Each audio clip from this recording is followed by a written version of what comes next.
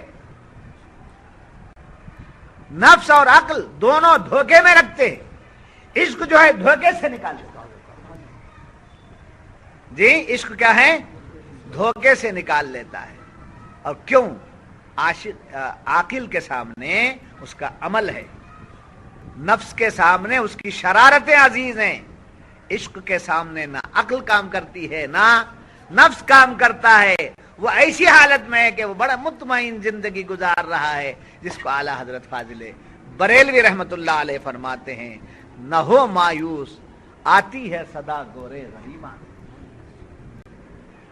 نہ ہو مایوس آتی ہے صدا گورے غریباں سے. نبی امت کا حامی ہے، خدا بندوں کا والی.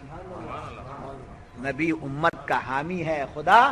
نہ ہو مایوس آتی ہے صدا گورے غریباں سے، نہ ہو مایوس آتی ہے صدا گورے غریباں سے. نبی امت کا حامی ہے، خدا بندوں کا والی ہے. مایوسی ختم ہو جاتی ہے. جب خود کو دیکھتا ہے تو مایوسی آتی ہے، حق کو دیکھتا ہے تو مایوسی اڑ جاتی ہے. جب اپنے کو دیکھتا ہے تو مایوسی چھا جاتی ہے، جب مصطفیٰ کو دیکھتا ہے تو مایوسی چلی جاتی ہے. مجھے کیا کمی، مجھے کیا نہیں، مجھے کیا کمی، مجھے کیا نہیں، میرے ساتھ بندہ نواز ہے. مجھے کیا کمی، مجھے کیا نہیں، میرے ساتھ بندہ نواز ہے. نفس والا نفس کے ساتھ ہے، عقل والا عقل کے ساتھ ہے، عشق والا خدا کے ساتھ، عشق والا خدا کے ساتھ ہے، عشق والا نبی کے ساتھ ہے. تو جب اس کا عشق کمال کو پہنچتا ہے تو بڑا مطمئن ہو جاتا ہے. اور اس کے لیے کیا کرنا پڑے گا؟ عشق کیا سکھاتا ہے؟ عشق کیا سکھاتا ہے؟ عشق میں کو مٹاتا ہے. عشق کیا کرتا ہے؟ میں کو مٹاتا ہے. اور یہ میں کو مٹانے کی بات بڑے پیارے انداز سے عاشق نے کہا. مینا، مینا مان کیا بولتی ہے وہ؟ مینا، مینا، مینا بولے تو کیا؟ میں نہیں ہوں، میں نہیں ہوں، میں نہیں، میں نہیں. جب تک میں نہیں بولتے رہتی اس کی قیمت بڑھتی رہتی. اور بکرا کیا کرتا ہے؟ میں بولتا ہے تو چھری تیار ہو جاتی ہے. چھری تیار ہو جاتی ہے. تو لہذا میں نہیں بولنا میں نہیں ہوں حق موجود ہے، میں نہیں ہوں حق موجود ہے، سمجھ حق ظاہر بصورت شے، یہ سب ادراکات، یہ سب تعلیمات ہیں. اس کے لیے بزرگوں کی خدمت کی جاتی ہے. آیت شریفہ کو بتاتے بتاتے میں نے صوفیہ کے قول کو بھی آپ کے سامنے نقل کر دیا ہے. تو اس آیت سے کیا ملا کہ نفس کی شرارتیں ہم کو اللہ سے دور کر دیتی ہیں اور عقل کی شرارتیں ہم کو جو ہے متکبر بنا دیتی ہیں اور خود پسند بنا دیتی ہیں. ان دونوں کو چھوڑ کر کے کون سی دولت حاصل کرنا چاہیے؟ عشق جو ہے کسی مدرسے میں ملتا نہیں ہے، کسی پنساری کے دکان میں ملتا نہیں ہے. عشق جو ہے کسی بازار میں ملتا نہیں ہے اور کسی پارک میں حاصل ہوتا نہیں ہے. عشق جو ہے کسی کے قدموں میں گرنے سے حاصل ہوتا ہے، کسی کی نگاہوں سے ملنے کے بعد حاصل ہوتا ہے. خودی کو سمجھے بڑے پیارے انداز سے کہنے والے عاشق نے کہا، خود کو اتنا مٹا کہ تو نہ رہے، خود کو اتنا مٹا کہ تو نہ رہے، تجھ میں خودی کی بو نہ رہے. خود کو اتنا مٹا کہ تو نہ رہے اور تجھ میں خودی کی بو نہ رہے. میں کی بو جب تک نہیں نکلتی وہی گندگی ہے، وہی گندگی ہے. سمجھے بڑا خراب آکسیجن ہے وہ، سمجھے ایسی گندا ہوا ہے، چھوڑ دیے تو سمجھے مسجد میں پریشانی ہے، محفل میں پریشانی. جیسا گندی گیس چھوڑنے سے سب پریشان ہو جاتے ہیں، یہ میں خودی کی جو گیس ہے ایسی سڑیلی گیس ہے کہ جس سے فرشتے دور ہو جاتے ہیں، جس سے اللہ والے دور ہو جاتے ہیں، جس سے محبوبان خدا دور ہو جاتے ہیں، جس سے خدا کی رحمت دور ہو جاتی ہے.